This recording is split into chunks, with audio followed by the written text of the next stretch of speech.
Chapter 9, Lesson 6, Analyze Data Distributions. You will be able to analyze data distributions. The distribution of a set of data shows the arrangement of data values. It can be described by its center, spread or variation, and overall shape. Determining the symmetry of the distribution is one way to describe its shape. If the left side of the distribution looks like the right side, then it is symmetric. So here I could draw a line right down the middle on 4, and they would look the same on both sides. We call that symmetric. However, this example right here is not symmetric. It doesn't matter where I draw a vertical line, it will not look the same on both sides. So this is not symmetric. Another way to describe the shape of the distribution is to identify any peaks, which are your tallest points. So the peak here is 7, the peak here is 4.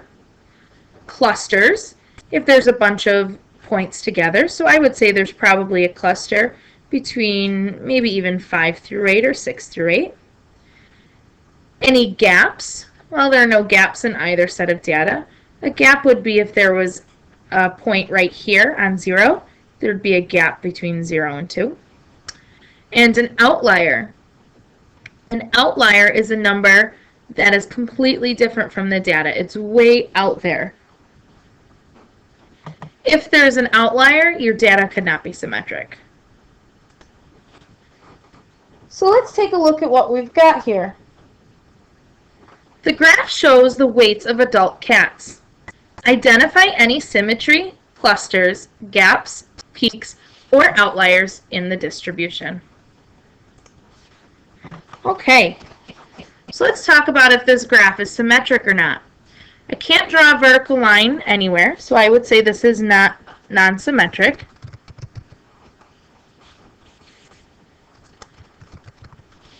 Clusters.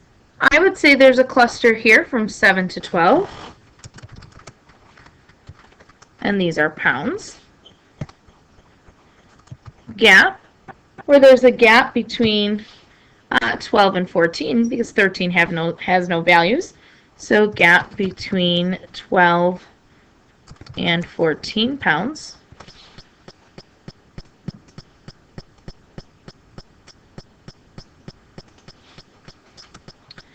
There's a peak at 10 pounds. And I don't see any data value that are way out there, so I would say there are no outliers.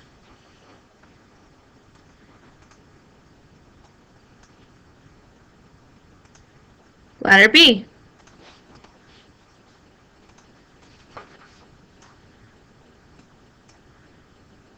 So again, I don't see any symmetry.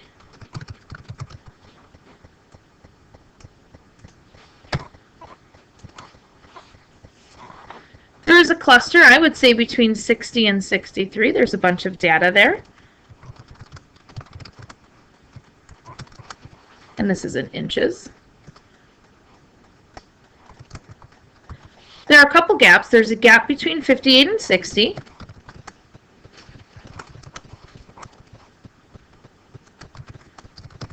And there's a gap between 63 and 71.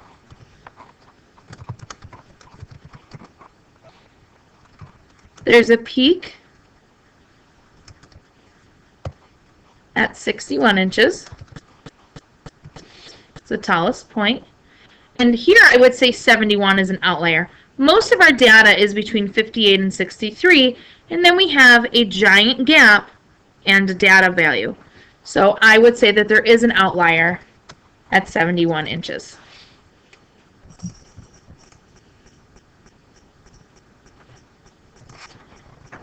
The shape of a distribution tells you which measures are most appropriate for describing the center and spread of a distribution.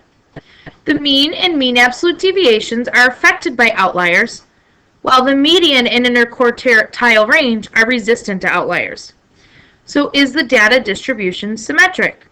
Use the following graphic organizer to decide which measures of center and spread are most appropriate to describe a data distribution.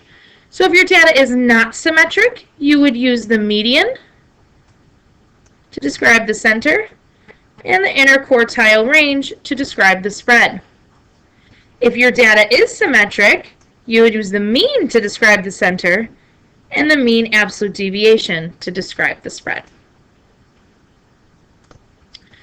So if we look at our data here, I would say that it is definitely not symmetric.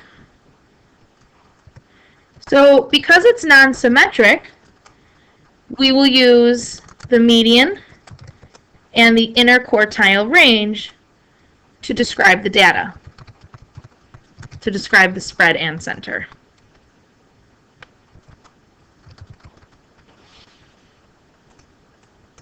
And I found that information out by using the chart.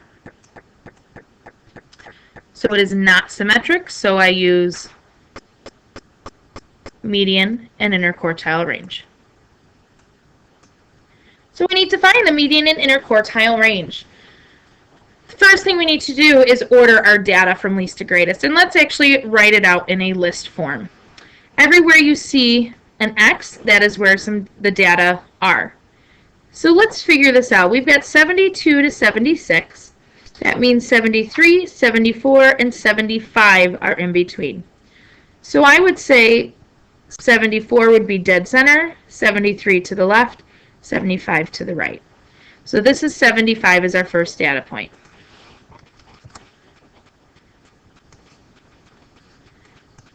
If we go in order from left to right, our data will automatically be in order. I would say then we've got 78 and 78. There are two of them. Two 79s, three 81s, an 82,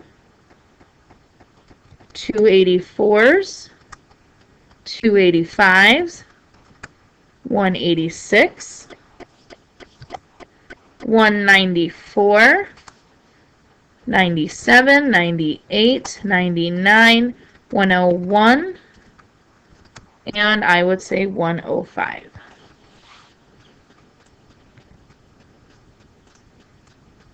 So here's our data listed out.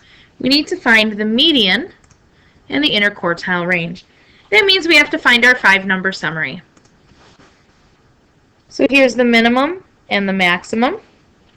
Let's find the median. So I'm just going to go back and forth until I get to the center.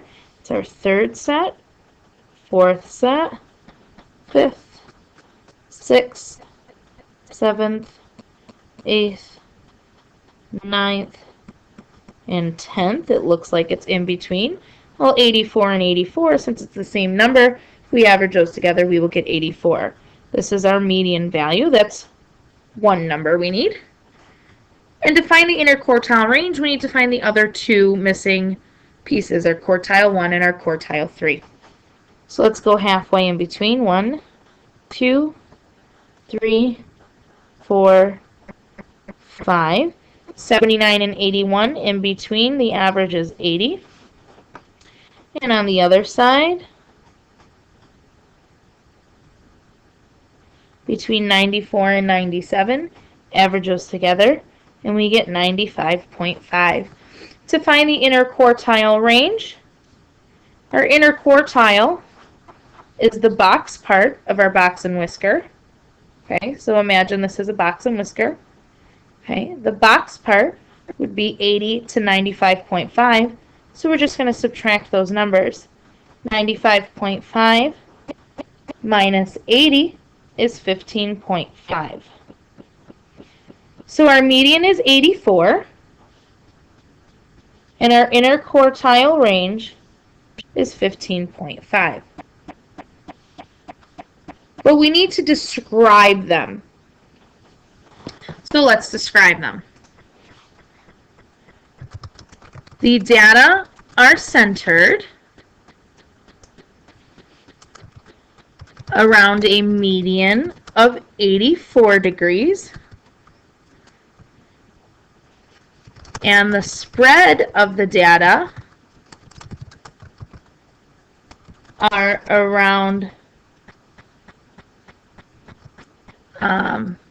the spread of the data around the center is 15.5 degrees.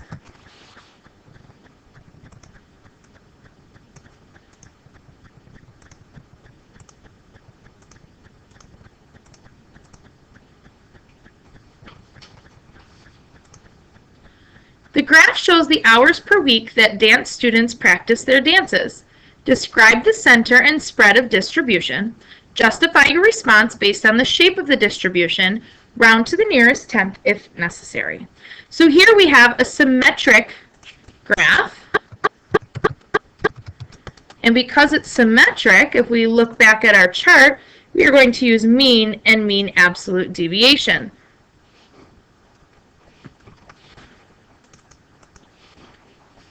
So use mean and mean absolute deviation to describe the data.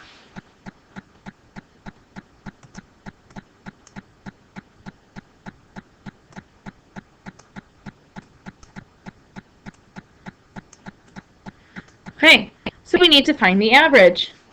Well, let's list our numbers out. We have 2 once, 3 twice, 4 3 times, 5 5 times, 6 3 times, 7 twice, and 8 once. Let's add up all these data and divide by the amount there are. There are 1, 2, 3, 4, 5, 6, 7, 8, 9, 10, 11, 12, 13, 14, 15, 16, 17 data. So when we add those up, we get 85, divide by 17, and we get 5. So the mean is 5. In the mean absolute deviation, we have to subtract each data value from the mean. A nice easy way to do this on a graph like this, take a look at 5. 5 is the mean. So each of these would be 0 spots away from the mean, and I have 5 of them.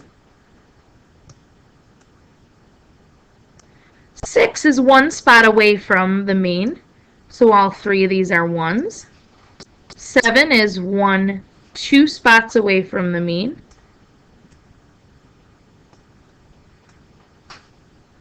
And 8 is 3 spots away. Now let's go on the left. 4 is 1 spot away. 3 is 2 spots away. And 2 is 3 spots away. So now all we have to do is find the average of these numbers. 3 plus 2 plus 2 plus 1 plus 1 plus 1 plus 0, 0, 0, 0, 0, plus 1 plus 1 plus 1, plus 2 plus 2 plus 3 equals 20. Divide by those 17 values, and we get about 1.2 as our mean absolute deviation. Now, you could have also done what we've done in a previous lesson, and taking that mean and subtract each data value. Okay, you could have done this for every single data. Okay, etc. And you would have come up with the same method, or the same answer. But with this method, it's a little bit neater, a little less writing to do, and we can do it on a graph like this. So, that's why I chose this method. All right, so now let's describe it.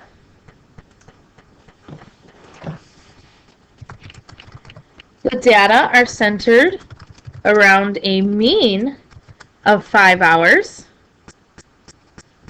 and the spread of the data around the center is about 1.2 hours. And this was the mean absolute deviation.